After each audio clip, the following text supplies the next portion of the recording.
Well, we begin with the 2025 national budget that is still being reviewed but is already expected to be signed come December 30.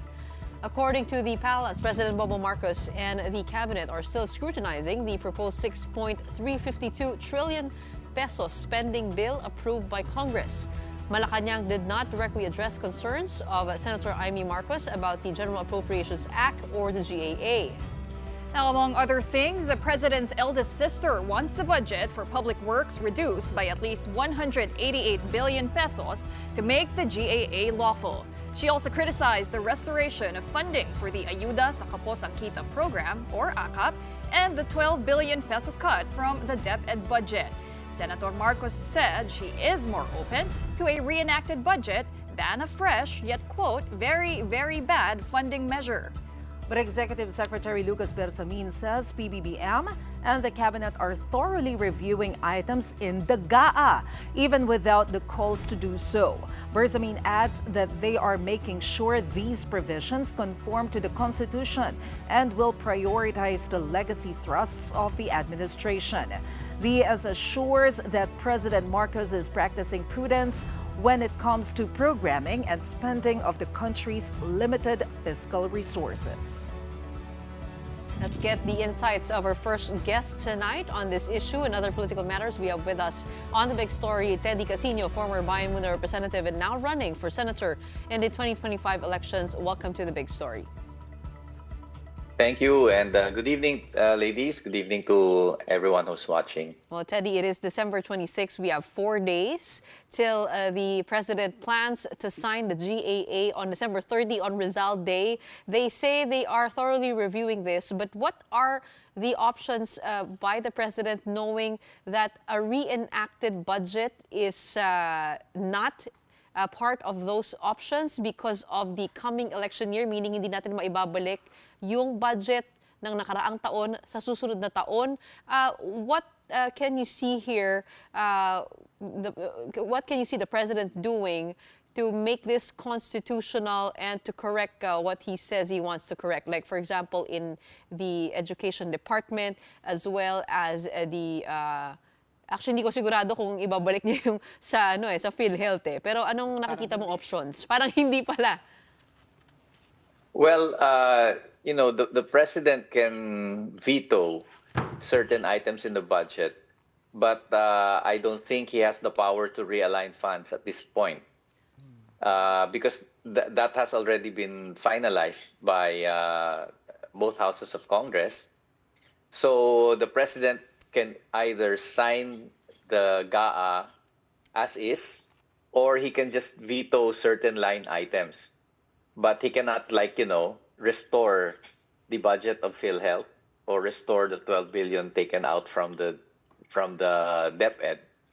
That will have to be through a supplemental budget to be passed by Congress in 2025. So there's actually a very limited thing that the president can do.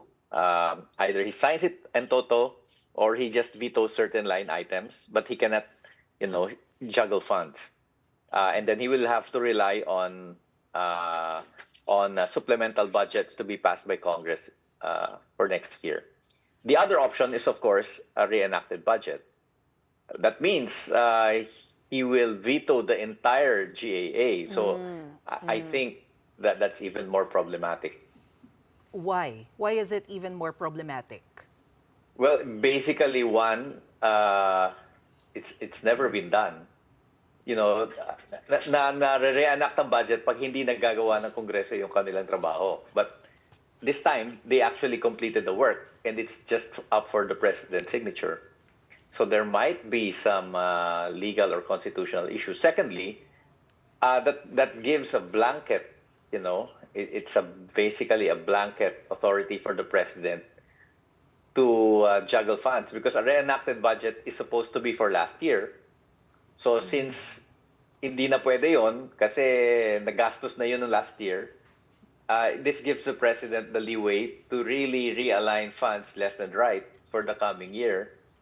And as far as governance is concerned, transparency and accountability, that's more dangerous because you will never know in a reenacted budget how much goes to which departments. And it will be up to the president to decide.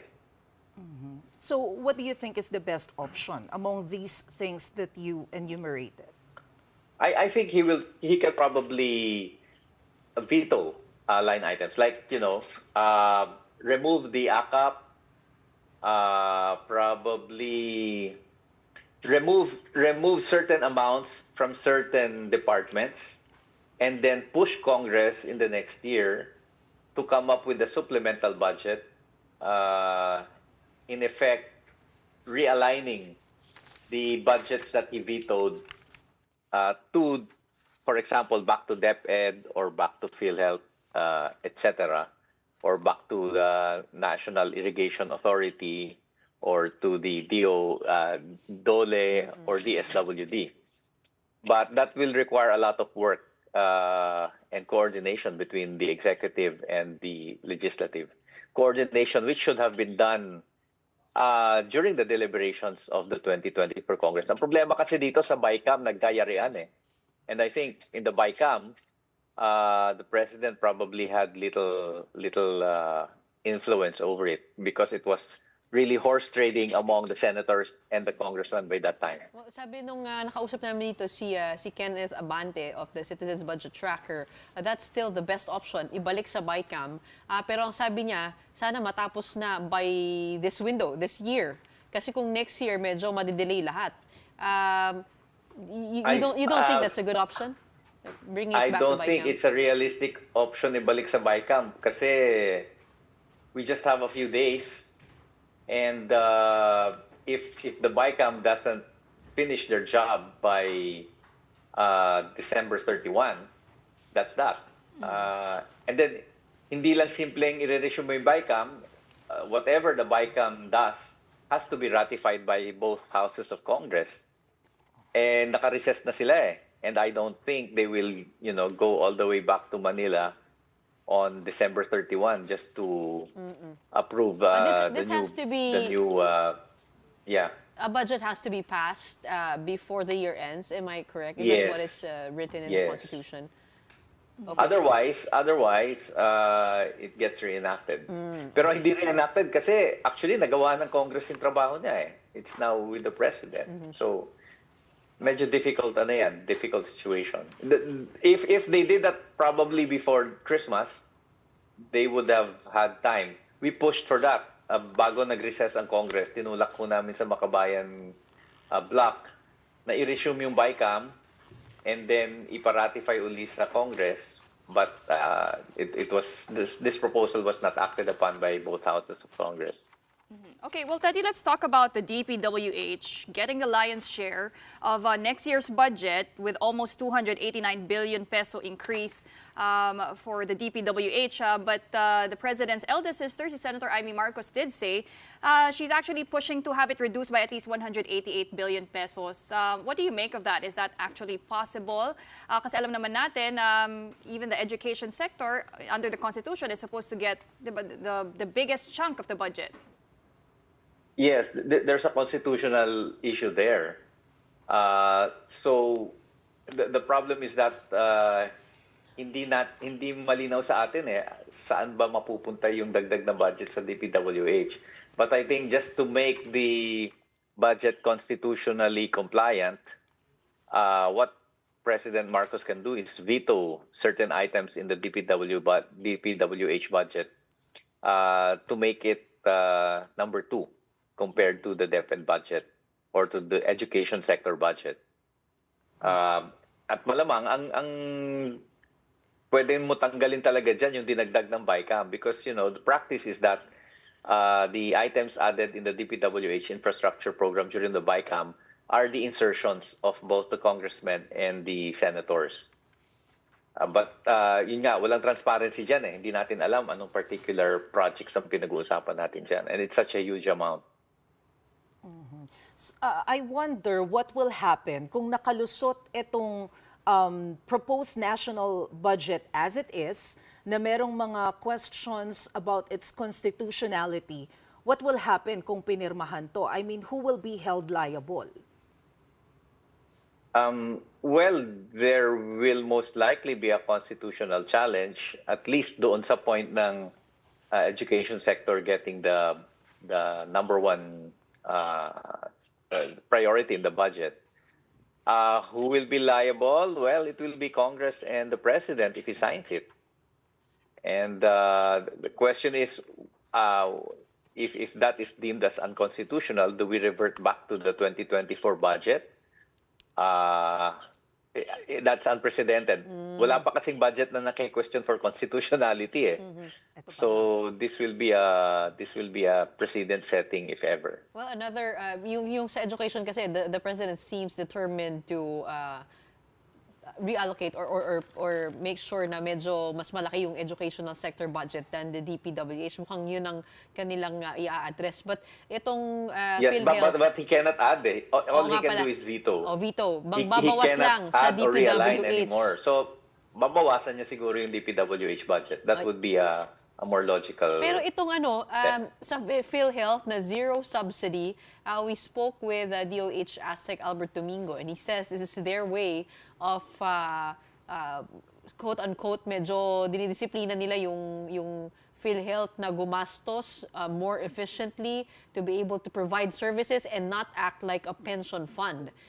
They're questioning why they're holding on to so much reserve when it's pay-as-you-go type of insurance. Hindi siya yung kumbaga parang pag ikaw ay pumanaw, mayroon kang i-collect na malaking amount. What do you think about that take of the DOH and the way they're handling this? And also the conflicts against the universal healthcare law and the syntax law. You know, I tend to agree that the reserve fund is too big. But the solution there is not to defund PhilHealth, but for PhilHealth to actually use the reserve fund for benefits of its members. Kasi ang liit-liit naman ang nakukuha ng members eh. In fact, almost half of the expenses of PhilHealth members are out-of-pocket expenses when they go to hospitals. So, totoo yan. Talagang masyadong malaki yung reserve at dapat nga nasi-zero yan every year. But the solution is not to defund, but for PhilHealth to use it. Because yung subsidy kasi ng gobyerno, that's for the PhilHealth premiums of the senior citizens and the indigent members. So, pag yan tinanggal, talagang mamumroblema sa pondo ang PhilHealth. And it cannot possibly give additional benefits. Kasi, yun nga eh, importante yung nagbabayad ng premium, yung mga paid, subsidized members of PhilHealth. But I agree. In fact, I think dapat masisiro yan every start of the year. Ibig sabihin, nagastos talaga ng PhilHealth lahat ng funds para sa benefits ng kanyang miyembro. Okay. On Monday, maaga yung call time natin sa Malacanang to witness the signing of the proposed national budget. Ano yung inaasahan natin na magiging itsura nito after a thorough review of President Bongbong Marcos and his economic team? Ako po, I expect that the President will veto certain items in the DPWH and the unprogrammed funds. And, well, sana yung pati yung sa Congress and sa yung 18 billion na dinagdag din sa Congress at sa Senate. Because these are the traditional pork barrel allocations. Diyan nilalagay yan eh. So, if the President can veto that and then make a promise to push for supplemental budgets for the Department of Agriculture, for the DSWD, for the Department of Education, and for CHED, of course, also for DOH, and then commit that he will really push for that in the first half of the year, that could probably be an acceptable solution. But signing the budget as it is now, approved by the BICAM and ratified by both houses, I think it would be politically disastrous for him. And policy-wise, it would be really, really bad for the country.